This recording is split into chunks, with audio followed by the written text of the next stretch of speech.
Честит 20-ти рожден ден училище Европа! Заедно с едно огромно благодаря. Винаги, когато съм говорила за вас, съм говорила с страшно уважение и огромна любов, защото това са двете най-важни неща, които получих от вас.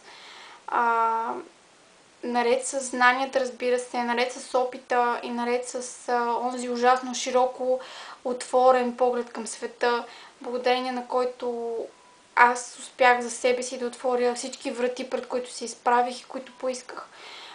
Успях да завърша успешно езикова гимназия в София, успях да завърша успешно университет в чужбина и в момента работя и се развивам в голяма международна компания обратно тук в България. За всичко това съм ви ужасно признателна, защото знам, че основата за всички тези неща, които макар и малко успях да постигна до този момент, се крие някъде там преди много години, когато именно от вас се заредих с онова фитилче и онзи пламък и целият този хъс и амбиция за победа. Така че с времето осъзнах, че много е важно преподавателите да вършат работата си с любов. И вие не я вършите само с любов, вие вършите с ужасно много любов. И съм сигурна, че много хора са ви признателни за това нещо.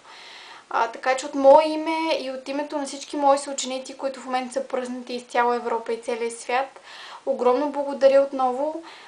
Честит 20-ти рожден ден, бъдете живи и здрави, вие, хората, които го развивате и вашите ученици. Много лични и професионални успехи ви желая и вярвайте, дори понякога да е трудно, вярвайте в това, което правите, защото резултата от това, което вие правите, сме ние, вашите ученици. И сме ви страшно признателни за това. Честит 20-ти рожден ден!